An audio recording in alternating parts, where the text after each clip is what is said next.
வணக்கம்.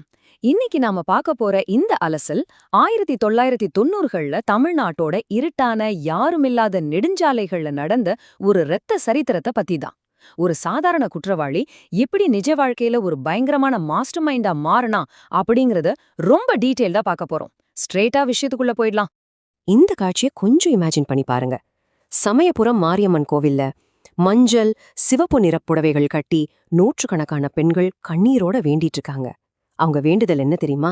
தன் கணவன் எவ்வித ஆபத்தும் இல்லாம 60 வயசு வரைக்கும் உசுரோட இருக்கணும்னு. இவங்க யாரும் பார்டர்ல இருக்கிற ராணுவ வீரர்களோட மனைவிகள் கிடையாதுங்க. தினமும் சரக்கு ஏத்திட்டு போற சாதாரண லாரி டிரைவர்களோட மனைவிகள். ஏன் இந்த மரண பயம் உங்களுக்கு?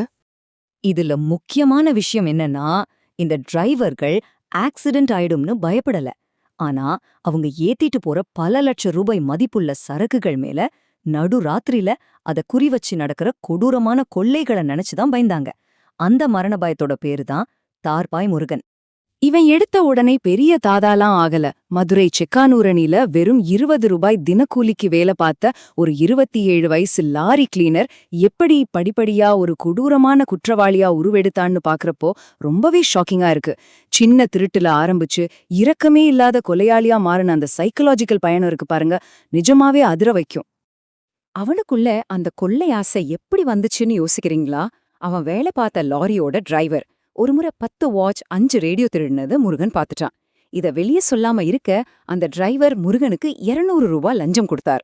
எந்த உழைப்புமே இல்லாம 10 நாள் சம்பளம் ஒரே செகண்ட்ல கைக்கு வந்ததும் இத பெரிய அளவுல செஞ்சா எவ்ளோ கிடைக்குங்கிற அந்த பேராசை அந்த நிமிஷமே அவனுக்குள்ள ஆழமா பதிவாயிடுச்சு. அதுக்கப்புறம் அவன் போட்ட முதல் மாஸ்டர் பிளான் என்ன தெரியுமா? லாரி போயிட்டு இருக்கும்போதே கயிறு லூஸ் ஆயிடுச்சுன்னு டிரைவர்கிட்ட போய் சொல்லிட்டு பின்னாடி போவான். ஓடுற லாரியில இருந்து விலை உயர்ந்த 2 பெரிய பெட்டிகளை இருட்டுல சைக்கிளோட வெயிட் பண்ணிட்டு இருக்கிற தன் கூட்டாளிகிட்ட அப்படியே வீசிடுவான். அப்புறம் ஒண்ணுமே தெரியாத மாதிரி கயிற்று கட்டிட்டு ஒசூர் போனதும் ஐயையோ லோட காணோமேன்னு செம்மையா ஆக்டிங் போடுவான். வேலை போனாலும் பரவாயில்ல, இந்த ஒரு திருட்டுல ஒரே ராத்திரியில அவனுக்கு 30,000 ரூபாய் கிடைச்சது. அதாவது அவனோட ஒரு நாள் சம்பளத்தை விட 1500 மடங்கு அதிகம். இவ்ளோ பெரிய பணத்தை பார்த்ததும் சும்மா இருப்பானா? தன் கிராமத்துல வேலையில்லாம இருந்த ஒரு 10 பேரை சேர்த்து ஒரு பெரிய கேங்க உருவாக்குனா. குண்டும் குழியுமா இருக்கிற ரோடுகள்ல 2 பக்கமும் குடமாறி வளர்ந்து நிக்கிற அசோக மரங்களை எப்படி அவங்க ஒரு ஆயுதமா மாத்துனாங்கன்னு கேட்டா மிரண்டுடுவீங்க. அமைதியா இருந்த நெடுஞ்சாலைகள் அப்படியே மரணக் கண்ணிகளா மாறினது ரொம்பவே திகிலான ஒரு விஷயம். ஹாலிவுட் படத்துல வர ஸ்டண்ட் சீன் மாதிரி இருக்கும் எங்களோட பிளான். நடுராத்திரியில மரத்து மேல மறைஞ்சிருக்க முருகன் விலையுயர்ந்த சரக்கு லாரி வர்றத பார்த்ததும் டார்ச் லைட் மூலியமா ஒரு சிக்னல் கொடுப்பான். உடனே அவனோட ஆட்கள் இருட்டுல ஓடிட்டு இருக்கிற லாரி மேல கரெக்டா குதிச்சு 2 கைகளையும் வச்சிருக்கிற கத்தியால அந்த தார்பாய சரக்குன்னு கிழிச்சு உள்ள இருக்கிற பெட்டிகளை கீழே வேசுவாங்க. அங்க மறைஞ்சிருக்க மத்த ஆட்கள் அதை அப்படியே லவட்டிட்டு போயிடுவாங்க. பார்க்கவே ரொம்ப ஆபத்தான ஆனா பக்காவா பிளான் பண்ணப்பட்ட ஒரு டெக்னிக் இது. இவ்ளோ நடக்குதே, போலீஸாலே ஏன் இவங்கள பிடிக்கவே முடியல நீங்க யோசிக்கலாம். அதுக்கு ரொம்ப ஸ்ட்ராங்கான காரணங்கள் இருக்கு. 300 கிலோமீட்டர் நீளமான ஆள் அரவமே இல்லாத நெடுஞ்சாலைகள். செக் போஸ்ட் இல்லாதது ஒரு பக்கம் இருந்தாலும் மெயினான விஷயமே சென்னை துறைமுகத்திலேயே லஞ்சம் கொடுத்து எந்த லாரியில கம்ப்யூட்டர் மாதிரி விலையுயர்ந்த பொருட்கள் போகுதுங்கிற பக்கா இன்ஃபர்மேஷனை முன்கூட்டியே வாங்கிடுவா முருகன். இதனால போலீஸை விட எப்போதுமே இவங்க ஒரு படி மேலதான் இருந்தாங்க. இதுக்கப்புறம் இவனோட தந்திரங்கள் இன்னும் ஒரு லெவலுக்கு போச்சு. மரத்துல ஏறுறத விட்டுட்டு ஒரு புது மினி லாரிய வாங்கினான். நடுராத்திரியில ஹெட்லைட்ஸ முழுசா ஆஃப் பண்ணிட்டு முன்னாடி போற சரக்கு லாரிய ரொம்ப நெருக்கமா ஃபாலோ பண்ணுவாங்க. வெளிச்சமே இல்லாத அந்த கும்முருட்ல அவனோட ஆட்கள் ஓடுற லாரிகளுக்கு நடுவுல தாவி குதிச்சு பொருட்கள் அப்படியே தங்க மினி லாரிக்கு மாத்திட்டு எஸ்கேப் ஆயிடுவாங்க. முன்னாடி லாரிய ஓட்டிட்டு போற டிரைவருக்கு பின்னாடி என்ன நடக்குதுன்னே கொஞ்சம் கூட தெரியாது. 8 கோடி, இந்த நம்பரை கொஞ்சம் யோசிச்சு பாருங்க. ஒரு முறை இவங்க தற்செயலா கடத்தின கம்ப்யூட்டர்கள் இருந்த ஒரு முழு லாரியோட மதிப்பு இதுதான். வெறும் பொருட்களை மட்டும் திருடிட்டு இருந்த அவங்க வாழ்க்கையில நடந்த ரொம்ப மோசமான டர்னிங் பாயிண்ட் இதுதான். இவ்ளோ பெரிய தொகையை பார்த்ததும் பேராசை அவங்க கண்ணை முழுசாவே மறைச்சிடுச்சு. இங்கதான் ஒரு பயங்கரமான மாற்றம் நடக்குது. முழு லாரியையும் அப்படியே கொள்ளையடிச்சா பல கோடி லாபம் கிடைக்கும்னு தெரிஞ்சதும் அவங்க தார்பாய கிழிக்கிறத அப்படியே நிறுத்திட்டாங்க. அதுக்கு பதிலா நடுராத்திரியில லாரிய மறிச்சு அதுல இருக்கிற டிரைவரையும் கிளீனரையும் எந்த ஈவு இரக்கமும் இல்லாம கொலை செய்ய ஆரம்பிச்சாங்க. ஒரு சாதாரண கொள்ளை கும்பல் இப்போ அப்படியே இரத்த வெறி பிடிச்ச கொலையாளிகளா மாறிட்டாங்க.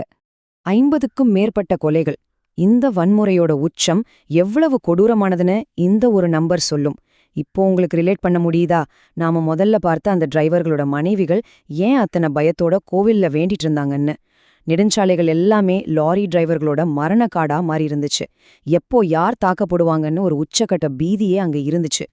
போலீஸால முருகனை பிடிக்க முடியலங்கிற விரக்தியில லாரி ஓனர்ஸ் என்ன பண்ணாங்க தெரியுமா? தங்களை காப்பாத்திக்க சட்டத்தை அவங்க கையில எடுத்தாங்க. எல்லாரும் ஒன்னு சேர்ந்து ஒரு மாஸ்டர் பிளான் போட்டாங்க.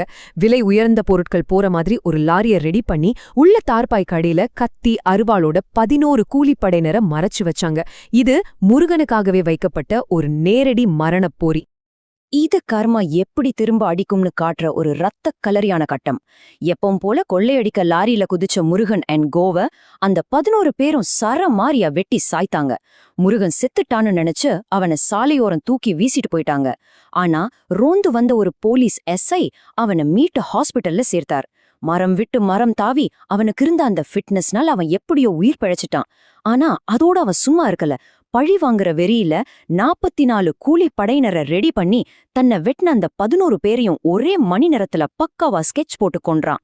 இந்த சம்பவம் அப்ப ஒட்டுமொத்த தமிழ்நாட்டையுமே அதிர வச்சுது. இதுக்கப்புறம் நடந்ததுதான் ஒரு மாபெரும் சைக்கலாஜிக்கல் வீழ்ச்சி. போலீஸ்ல சரணடைந்த முருகனுக்கு கோர்ட் 8 வருஷம் ஜெயில் தண்டனை கொடுத்துச்சு. அப்புறம் நன்னடத்தை காரணமா 5 வருஷத்திலேயே ரிலீஸ் ஆகிட்டான்.